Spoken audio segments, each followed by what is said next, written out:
বলছি আমার সাথে সবজি কটা কাটতে একটু সাহায্য কর। কোনো ধরনের সাহায্য না করে তুই এভাবে বসে আছিস কেন? আর এটার সমস্ত কি আমি একা করব নাকি? তোরও তো করা উচিত বল। এভাবে আমি একা একা কাজ করতে পারি না। ওসব কাজ আমাকে দেয়া হবে না, তুমি ওসব কাজ ভালোভাবে পারো, তুমিই করো। এছাড়া আমি অন্য কোনো কাজ থাকে সেটা আমাকে বলো। কাজ করলে কাজের কি আর অভাব আছে নাকি? হ্যাঁ, নিজে যদি নিজের ইচ্ছে করে কাজ করিস তাহলে দেখবি অনেক কাজ আছে।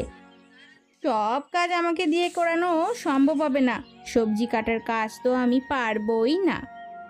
তুই তো অন্য কোনো কাজ করতে চাচ্ছিলিস, তাহলে অন্য একটা কাজ আছে, যা পুকুর থেকে পানি নিয়ে আয় রান্নার জন্য। তা আমি পারবো না, তুমি গিয়ে নিয়ে এসো, আমি সবজিগুলো কেটে দিচ্ছি। সবজি কাটা তো শেষ হয়ে গেল, আর কি কাটবি? যেটুকু আছে সেটুকু কাটি, তুমি পানি আনতে যাও। আচ্ছা আচ্ছা, ঠিক আছে।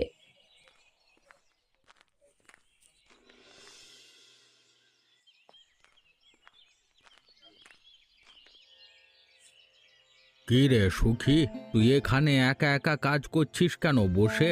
দুঃখী কোথায়? ওকে তো কোথাও দেখতে পাচ্ছি না। দুঃখী কথায় সেটা আমি বলতে পারবো না, অনেকক্ষণ ধরেই তো এখানে নেই। আমি একা একা এখানে বসে কাজ করছি। নিশ্চয়ই গ্রামে কোথাও ঘুরে বেড়াচ্ছে, কারোর বাড়িতে আড্ডা দিচ্ছে, তাছাড়া তো আর কাজ নেই। এত করে বলবার পরেও ও এসব করছে? তুই ছোট বলে তোকে সব ধরনের কাজ করাচ্ছে দিয়ে। আজকে আসুক, ওকে মজা দেখাবো। তুই যা, আমার জন্য ভাত বেড়ে আন। ভাত তো এখনো হয়নি বাবা, রান্নার কাজ শুরুই হয়নি। একা মানুষ আমি কত রকমের কাজ করতে পারি বলো তো? মাত্র তো সবে তুমি এলে, আমি সবজি কাটছি, সবজি কেটে ভাত বসাবো, সবজি রান্না করব, তারপর তোমাকে খেতে দিতে পারবো। আমি এত কষ্ট করে ফসলের জমিতে কাজ করে আসি দুপুরের বাড়িতে ভাত খাওয়ার জন্য, তোরা এখনো ভাত রান্না করতে পারিসনি? তুমি আমাকে বকছো কেন বাবা? আমার এখানে কোনো দোষ নেই, সেটা তুমি নিজেই দেখতে পাচ্ছ। আমি তো সব ধরনের চেষ্টা করছি তাড়াতাড়ি রান্না করার। একা মানুষ, সেটা সম্ভব হয় বলো? হ্যাঁ। ভোরে উঠে না হয় খেয়ে গেছি, সকালে কোনো নাস্তা অবধি করিনি, এখন আবার ভাত নেই। ঠিক আছে, তুই রান্না শেষ কর, আমি পরে আসবো, তখন ওকে মজা বোঝাবো।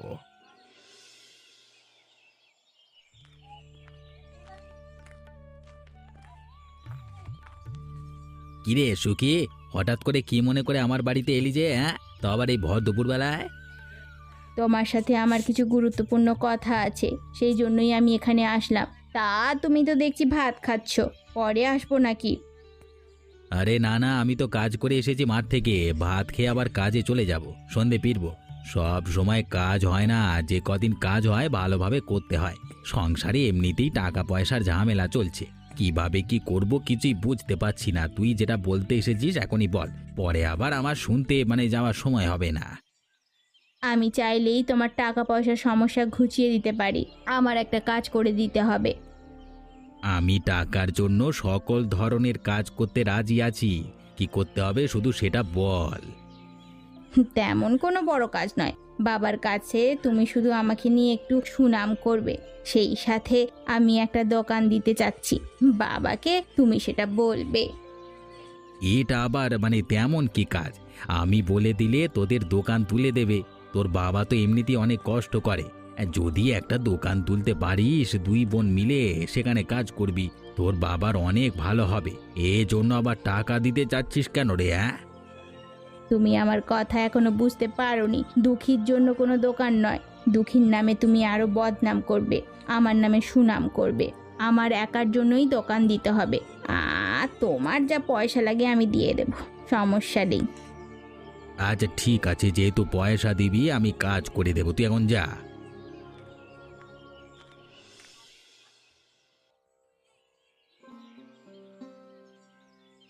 নারায়ণ দা, তোমাকে দিন দিন এখন এত কষ্ট করতে দেখে আমার বড়ই খারাপ লাগছে।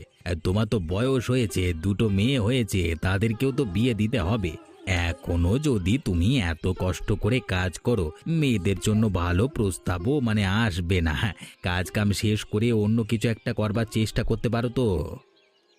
কাজ ছাড়া আর কি করব? কাজও তো ঠিক মতো পাওয়া যায় না। ছেড়ে তারপর মানে কি না খেয়ে থাকবো নাকি?